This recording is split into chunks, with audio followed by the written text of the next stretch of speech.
예, 안녕하십니까. 자, 오늘부터는 제2 주제인 현대 경영과 유학 경영에 대해서 살펴보도록 하겠습니다. 자, 이 장면은 이 미국의 유명한 로봇 제조업체의 사진인데요. 로봇이 진화하는 과정을 동영상으로 촬영해 놓았던 겁니다. 여러분들이 아마 다른 매체를 통해서 확인해 볼 수 있는데, 우리 사람의 관절은 거의 200개 이상의 관절로 이루어졌다고 합니다. 불과 몇 년 전만 하더라도 이 로봇의 움직임이 굉장히 어색했었는데, 지금은 살펴보면 이렇게 외나무 다리를 건너는 거라든가, 이렇게 비슷한 길을 뛰어다니는 거라든가, 뒤로 넘어서 서는 동작이라든가, 굉장히 이 관절 움직임이 자유자재로, 그다음에 이 방향 조정이라든가 이런 것들이 센서에 의해서 굉장히 진보된 것을 확인할 수가 있습니다. 로봇의 진화가 우리가 상상했던 이상으로 굉장히 빠르게, 그리고 정교하게 진화되고 있음을 확인할 수가 있습니다. 자, 요 사진은요, 올해 미국의 세계 가전 전시회라고 CES라는 가전 전시회가 있는데, 거기에 출품된 영국의 회사가 만들어서 출품한 인간 인공지능입니다. 휴머노이드라 그러죠. 이름이 아메카라고 얘기해요. 그래서 여기 그 보시면은 얼굴이 이렇게 나와 있습니다만은, 이 눈동자의 움직임이라든가, 이 우리 사람 얼굴 근육이 43가지가 된다 그럽니다. 43가지가 아주 교묘하게 융합을 해서 말 그대로 다양한 표정과 다양한 의사 표시를 표출할 수 있다는 거죠. 정교하게. 근데 이 로봇도 이 웃는 모습이라든가, 우는 모습이라든가, 화난 모습이라든가, 이 말하는 것, 이런 것들이 점점 인간을 닮아가고 있는 것을 이 전시회에서 확인할 수 있었습니다. 특히 인공지능이 점차 발전하면서 농담까지도 하게 됩니다. 왜 저기 코로나 마스크를 쓰지 않았느냐고 얘기했더니, 웃으면서 하는 얘기가, 저는 로봇이기 때문에 코로나 마스크가 필요 없어요라고 해서 사람들이 전체 웃는 모습도 보여줬습니다. 이와 같이 이 로봇이나 인공지능의 이 진화 속도가 굉장히 최근에 들어서 정교하고 빨리 진행되고 있다는 것을 확인할 수가 있었습니다. 자, 요 사진을 한번 볼까요? 이 사진은 미국의 유명한 정보회사인 구글의 캘리코라는 회사 연구기관에서 지금 수행하고 있는 프로젝트인데요. 요거는 아프리카 지역에 서식하고 있는 벌거숭이 두더지라는 쥐입니다. 좀 징그럽게 생겼죠, 피부가? 보통 쥐하고 좀 다르죠. 이게 크기는 5에서 8cm, 뭐 한 손가락 정도 크기 정도가 되겠습니다만은, 요 쥐는 우리가 보통 쥐가 2년에서 4년, 보통 쥐가 2년에서 4년 정도 산다 그럽니다. 근데 이 벌거숭이 두더지 쥐는 30년 이상을 산다고 해요. 그리고 이 피부가 태어날 때 피부나 죽었을 때 피부나 다르지가 않다 그럽니다. 피부 노화가 없다는 얘기죠. 그래서 이 캘리코라는 연구기관에서 이 벌거숭이 두더지의 노화가 되지 않는 그 원인, 이유를 밝혀내서 우리 인간에게 적용을 한다 그러면, 생각해 보십시오. 2, 4년인데 30년 사니까 10배를 사는 거죠. 10배를 살면 인간의 지금 평균 수명을 예를 들어서 70세라고 한다 그러면, 낮게 잡아서 10배면 어떻게 됩니까? 700세죠.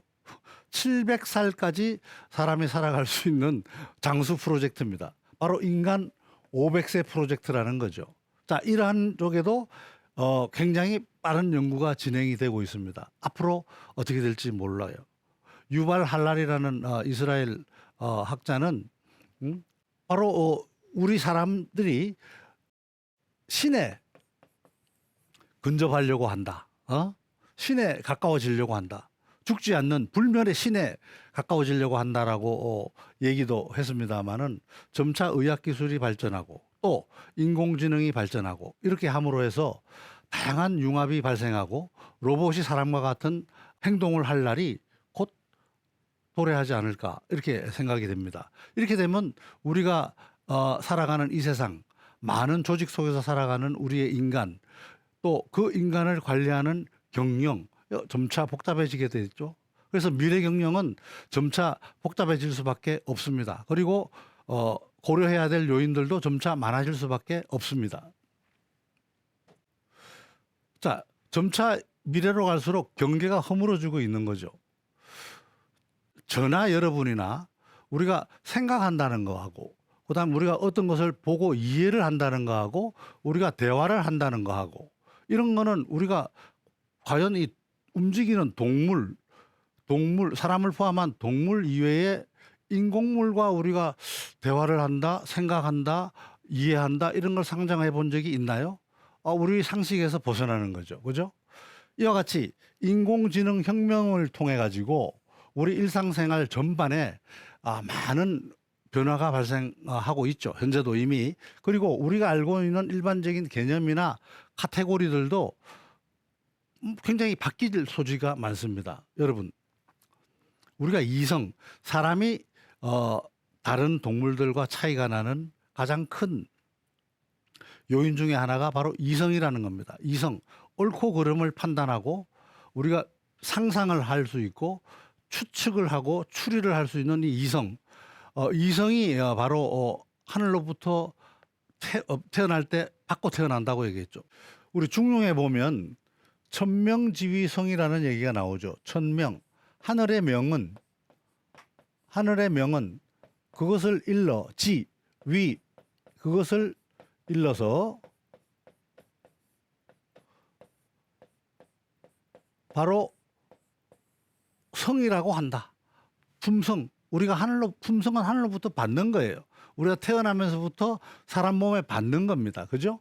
그런데 만약에 인공지능 로봇이 이와 같이 어떤 무엇을 판단하고 생각하고 이해하고 추리하고 한다 그러면 그러한 이성은 만들어진 것일까요? 아니면 태어나는 것일까요? 자, 이러한 굉장히 복잡스러운 혼란에 우리가 빠지게 되는 거죠. 그죠? 그리고 우리 인류를 포함해서 모든 동물들은 다윈이 얘기한 대로 진화를 한다고 얘기합니다. 종의 진화라고 얘기하죠. 근데 우리 사람이 만들고 있는 인공지능 학습을 통해서 인공지능의 진화도 계속 빠른 속도로 진행되고 있는 거죠. 어떻게 보면 사람이 주위 환경이나 여건에 맞춰서 차츰 이 진화해가는 그러한 속도와 인공지능이 사람에 의해서 학습에 의해서 진화해가는 속도는 아마 엄청난 차이가 있을 수 있겠죠. 그렇다 보면 과연 앞으로 진짜 많은 사람들이 걱정했듯이 인공지능이 사람을 너무 앞서고 사람을 통제하게 되는 게 아닐까라는 걱정도 할 수가 있을 것입니다. 그런데 이제 인공지능이 많은 사람들은 현재까지 인공지능은 어차피 기계고 인간의 목적을 실현시키기 위해서 만든 어떤 도구나 수단에 불과하다고 얘기했는데 과연 그럴까? 앞으로 좀 더 지켜봐야 되겠죠. 그리고 인공지능은 사람과 같이 어떤 자유의지, 자율성이 있을까? 인공지능이 예를 들어서 사람과 같이 사람이 시키지 않는 일에 대해서 자기가 알아서 자기가 하고 싶은 일 찾아서 하고 자기가 옳다고 생각하는 일을 찾아서 하고 이렇게 자율성이 주어질 수 있을까요? 진화하면은 현재까지는 그 단계는 아닙니다만은 어떻게 될까요? 하는 것도 굉장히 큰 의문입니다. 또 인공지능의 과연 옳고 그른 것, 선하고 악한 것, 그다음에 우리가 사람이 살아가는 윤리 도덕 이런 것을 인공지능이 학습할 수 있을까요? 하는 거. 자, 여기에 트롤리의 모순이라는 게 나옵니다. 자, 어떤 자율주행차, 우리가 현재 자율주행차도 인공지능 기계죠. 자율주행차가 예를 들어서 어떤 굴속을 통과해서 막 나왔는데 그 앞에 어린아이들이 5명이 모여가지고 어떤 놀이를 하고 있었다고 합시다. 그러면 이 인공지능 자율주행차는 계속 갈 경우에는 그 아이 5명을 칠 수밖에 없어요. 5명을 죽일 수밖에 없어. 그런데 오른쪽으로 예를 들어서 틀어서 핸들을 틀어서 벽에 부딪히면 이 차에 탔던 한 사람만 죽을 수 있습니다. 자, 그러면 이 인공지능 자율차는 어떤 선택을 해야 될까요? 계속 직진해서 5명의 아이를 치어야 될까요? 아니면 오른쪽으로 틀어서 벽에 부딪혀서 차 속에 타고 있는 승객 한 사람만 다치게 해야 될까요? 자, 어려운 선택이죠. 도덕적 선택입니다. 윤리적 선택이고. 그런데 이거를 인공지능 자율주행차를 개발하는 독일의 B사한테 엔지니어한테 물어봤습니다. 자, 인공지능을 어떻게 학습시키고 어떻게 프로그래밍 할 것입니까? 했을 때 그 엔지니어의 답변은 자기는 자기 제조사 입장에서는 그 차가 자기 승객을 보호해야 되기 때문에 벽에 부딪혀서 승객을 죽게 하기보다는 앞에 있는 5명의 아이를 치게 할 수밖에 없습니다. 프로그램을 그렇게 할 수밖에 없습니다라고 얘기를 합니다. 자, 과연 그렇다 그러면 그거는 도덕 윤리적으로 올바른 선택이었을까요? 굉장히 어려운 얘기죠. 굉장히 고민을 많이 해야 될 판단입니다. 자, 그렇다 그러면 앞으로 인공지능 미래에 나타날 우리 인간과 공존할 인공지능들과 함께 살아가는 세상은 여전히 인간 중심주의일까요? 인간이 핵심이 되는 중심주의일까요?가 퀘스천이죠. 우리가 터미네이터 같은 영화를 본 적이 있습니다만 거기에 보면 결국은 인공지능 컴퓨터가 많은 세상을 컨트롤하고 또 파괴하고 하는 그런 상황이 나오지 않습니까? 자, 우리도 그런 세계가 곧 닥칠지도 모르겠습니다. 하지만 현재까지의 우리 현대 경영은 아직까지 여전히 사람이 중심이 된 경영이고 이러한 인공지능은 여전히 사람의 생활을 윤택하게 하나에 해주는 수단과 방법으로 도구로 여겨지는 것이 사실입니다. 자, 그러면 경영은 과연 어떤 것일까요? 자, 많은 학자들이 경영에 대해서 정의를 했습니다. 한번 정의한 내용을 볼까요? 우리가 이거는 교과서적인 정의가 되겠습니다. 김세연, 박형준 교수가 정의한 내용을 보면 조직이 추구하는 목표 달성을 위해서 자원을 효율적으로 배분 운용하면서 산출물을 만들어내는 것이 경영이다. 이건 쉽게 이해할 수 있겠죠. 그 다음에 이 4명의 교수가 5명의 교수가 정리한 경영이라는 것은 조직이 필요로 하는 모든 활동을 일단 계획하고 또 실행 가능하도록 체계화하고 또 업무의 성과가 제대로 나오는지를 항상 컨트롤하고 감시하고 통제하는 것과 관련된 업무가 경영이다. 이렇게 얘기하고 또 이분들이 얘기한 경영은 변화하는 환경 속에서 자원을 효율적으로 관리하고 구성원들의 협력을 확보해서 목적 달성을 하는 것이 경영이다. 이렇게 얘기합니다.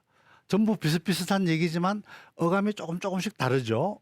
그다음에 우리 그 경영학의 아버지라고 얘기하는 피터 드러크가 한 얘기는 조직의 목표를 달성하기 위해서 자, 나아갈 방향을 제시하고 그다음에 이 경영 자원을 사용해서 하는 방법을 효율적으로 결정한다. 즉 방향을 결정하고 자원을 선택하는 방법을 효율적으로 결정한다 하는 것이 바로 경영이다. 다시 얘기하면 나아갈 방향, 여기서 나아갈 방향이라고 얘기한 학자들은 별로 없습니다만은 드러크는 바로 이 앞으로 나아갈 방향을 제시하는 것이 바로 경영이다라고 얘기합니다. 리더십이 경영에 포함된다는 얘기가 되겠습니다. 자, 다시 한번 우리 드러크가 얘기한 내용을 정리를 해보면 세 가지 키워드가 되겠습니다. 주어진 환경, 조직의 목표, 그 다음에 효율적 선택이 경영의 키워드다. 주어진 환경이다 그러면 우리가 경영하는데 기업을 둘러싸고 있는 모든 인적, 물적, 주위 환경을 얘기하는 거죠. 인적, 물적 관계 이런 것들을 의미하는 거고, 목표라 그러면은 궁극적으로 추구하고 있는 이 조직이 추구하고 있는 가치하고 어떤 목표, 내가 인류의 장수를 추구한다. 그러면 그 장수를 추구하기 위한 어떤 의약품을 개발하는 것이 목표가 되겠죠. 그다음에 효율적 선택. 모든 우리가 인생은 선택이다라고 얘기했듯이 경영도 결국은 선택입니다. 그리고 여러 가지 옵션 중에서 선택을 하는 거죠. 최선의 결정 과정을 의미하는 거죠. 이것이 바로 경영의 키워드인데, 여기에 한 가지 더해서 경영자의 주요 기능을 그는 강조하고 있습니다. 주요 기능은 바로 어떻게 하든지 경영자는 성과를 창출해야 된다. 그죠? 그 다음에 자기가 맡고 있는 조직을 효율적으로 운영될 수 있도록 관리를 해야 된다. 그것이 바로 이 양반이 얘기했던 MBO라는 것은 바로 매니지먼트 바이 오브젝트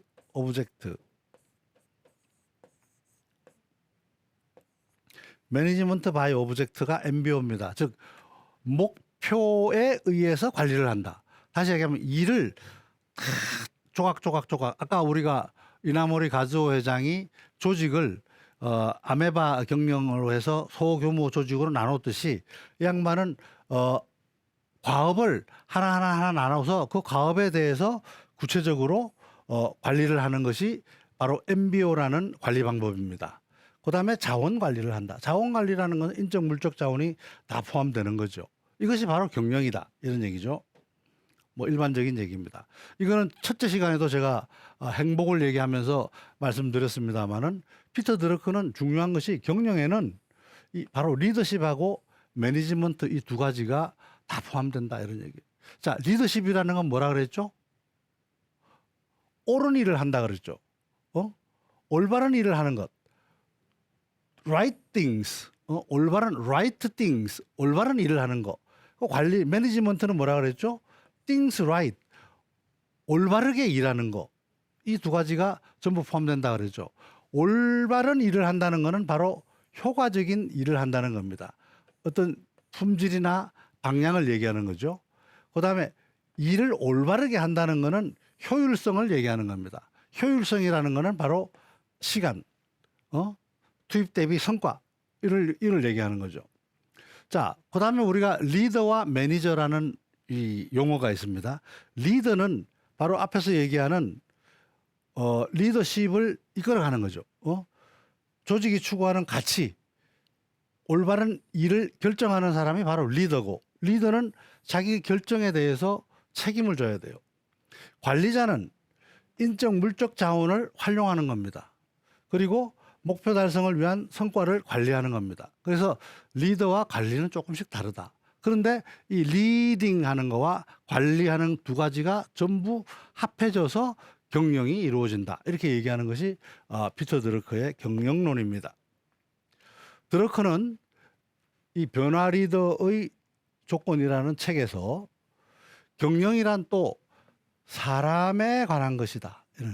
Management is about human beings. 사람에 관한 거예요. 매니지먼트라는 거는, 경영이라는 건 다른 게 아니고 바로 사람에 관련된 일을 하는 거다. 이런 얘기예요. 자, 우리가 기업은 조직으로 구성되어 있죠. 조직은 또 뭘로 구성되어 있을까요? 조직은 사람으로 구성되어 있습니다. 결국 기업의 모든 활동은 이 사람에 의해서 진행되는 거죠. 따라서 피터 드러크는 이러한 사람의 관계, 이 사람의 관계를 경영하는 것이 경영의 핵심이라고 얘기했습니다. 전전번 시간에도 얘기했죠. 경영자는 구성원들의 단점보다는 장점을 발휘해 주도록 하는 성인지미, 인지미, 사람의 장점을 이루게 해준다. 성인지미라고 얘기했죠. 공자님이 말씀하신 거예요. 성인지미를 위해서 동기부여를 해야 된다. 그래야만 어떤 공동의 목표가 달성된다. 이런 얘기고, 따라서 각 조직의 활동이라든가 이 성과가 하나하나 모아져서 조직 전체의 성과가 이루어지는 거죠. 따라서 경영자는 뭐하고 같다? 오케스트라의 지휘자와 같다.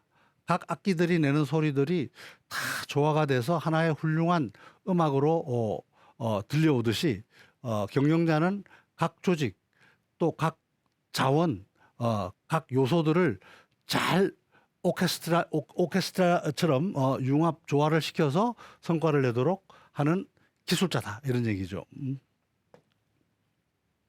그러면 우리가 이제 앞으로 유학 경영에 대해서도 얘기할 텐데요. 유학에서는 경영을 어떻게 정의하고 있을까요? 유학에서 경영이라는 말이 최초로 나오는 것은 이 시경에 등장합니다. 시경은 공자께서 그 이전 시대에 전해 내려오던 약 3천여 편의 시를 추려가지고 311편으로 이와 같이 책자로 정리한 것이 시경이죠. 그런데 311편 중에서 6편은 소실이 되고 현재까지 우리 시경이라는 문헌에 내려오는 편수는 305편이 되겠습니다. 그런데 이 305편은 어떻게 구성이 되어 있냐 그러면 풍아송편으로 구성이 되어 있어요. 풍아송. 풍이라는 것은 바람풍, 아라는 것은 우아할 아자죠. 송이라는 것은 기린다는 흠숭한다, 기린다라는 뜻이죠. 이 세 가지 종류로 만들었는데 이 아는 다시 클 아자와 소아, 작을 아자로 구성이 나누어집니다. 큰 잔치 연회, 작은 잔치 연회 이렇게 나눠진다는 거죠. 풍이라는 것은 말 그대로 풍처럼 민간들이 민요나 아니면 남녀 상렬지사, 남녀 간의 애정행각, 이별, 사랑 이런 것들을 다룬 내용들로 구성되어 있어요. 아는 우아할 아자니까 잔치라든가 뭐 조정의 잔치나 큰 연회, 공식 연회 같은 데서 연주하던 노래 가사들을 묶어 놓은 것인데 이는 주로 사대부들의 작품으로 보여지고 있습니다. 이 송이라는 것은 바로 기리는 거니까 종묘 제사라든가 조상의 공덕을 노래하는 가사들로 이루어져 있습니다. 자, 이것이 바로 시경이에요. 이 시경에 바로 유학이라는 용어가 처음으로 등장합니다. 소화편, 소화, 작은 연회라는 뜻이죠. 소화편에 하초불황, 하초불황, 어떤 풀이 불황, 황이라는 건 노랗다니까 노랗게 되지 않겠느냐 이런 편이에요. 자, 이것은 주나라 왕실의 기운이 점차 이제 쇠잔하게 되자 많은 이제 제후들로부터 제후들 간에 이제 그 토지 변병이라든가 영토 확장 전쟁들이 일어납니다. 그런 전쟁들이 일어나니까 이 부역 가는 백성들이 굉장히 많아졌어요. 강제로 부역을 가서 전쟁에 나가서 죽어서 시체가 길거리에 나뒹굴고 하는 상황들이 연출이 되죠. 자, 이러한 상황들을 괴로워하면서 지은 시라고 추측이 됩니다. 하초불황, 어떤 초가 누래지지 않을 것이며 하일불행, 어떤 날인들 가지 않겠느냐. 자기가 쉬고 싶다고 가지 않는 게 아니다 이거죠. 하인부장, 어떤 사람인들, 장자라는 것은 장수장자인데요. 이거는 어떤 일을 하다라는 뜻이에요. 어떤 사람인들 부장하지 않겠느냐. 경영사방, 사방을 경영하지 않겠느냐 이런 뜻이. 여기에 처음으로 경영이라는 말이 등장을 합니다. 하초불황이라는 시편에. 그러면 경영이라는 말이 등장하게 된 것은 3000년도 더 됐다고 보는 거죠. 경영학은 불과 150년, 200년 역사입니다만은 이 유학에서의 경영이라는 말이 나온 거는 자그마치 3000년 이상이 흐른 거죠. 자, 이 대하편에 보면 영대편이라는 데 나오는데 여기에는 이제 주나라 문왕을 덕치를 기리는 내용으로 되어 있습니다. 영대라는 거는 이 임금이 이제 올라가서 이렇게 볼 수 있는 망대를 얘기하는 건데, 자, 이걸 지으려니까 백성들이 그냥 너도 나도 스스로 달려와 가지고 영대 구축에 동참하는 바람에 이러한 영대가 하루아침에 지어졌다는 그러한 얘기입니다. 이 문왕의 덕을 노래하는 일종의 가사라고 얘기할 수 있습니다. 문왕 덕치 여민동락, 백성들과 함께 동고동락한다 이런 얘기. 자, 경시영대, 경이라는 거는 경영하기 시작한다. 영대를 경영하는 걸 시작하니까 경지영지. 경이라는 거는 어떤 계획을 세우고 그것을 실행을 하니 이런 뜻이지. 서민공지, 백성들이 공격할 공자니까 거리로 달려와서 불일 하루가 지나지 않아서 성지 그 영대를 만들어내고, 경시물극, 경영을 시작하는데 물극, 극이라는 건 빨리 하지 말라, 급히 하지 말라고 하는데도 서민 백성들은 잘해 자식인 것처럼 달려왔다. 자, 이게 이제 노래 가사입니다. 여기에 이제 경영 또 들어가는 거죠. 그래서 문왕의 덕을 노래할 때도 경영이 들어갔다 이런 얘기입니다. 자, 그래서 유학에서의 경영이라는 것은 보면, 경이라는 것은 어떤 기준을 정한다, 올곧음 변하지 않는 것, 방법 등을 얘기합니다. 영이라는 것은 집을 짓는다, 사업을 한다, 다스린다, 관리한다라는 뜻입니다. 경은 기준을 얘기하는 거죠. 그래서 유학에서의 경영이라는 것은 올바른 기준을 세우고, 영은 그 기준에 따라 다스리는 것을 의미합니다. 그래서 수신제가 치국 평천하라는 얘기를 우리가 했죠. 그래서 바로 유학에서도 자기 자신의 기준을 먼저 세워야 된다, 이런 자기 경영이 굉장히 중시되는 거고, 바로 거리로부터 숙이 아니니라는 굉장히 중요한 가치가 나오고, 덕치라는 개념도 그래서 유학에서는 중요한 가치로 자리 잡게 됩니다. 자, 오늘 강의는 여기서 끝맺도록 하겠습니다. 감사합니다.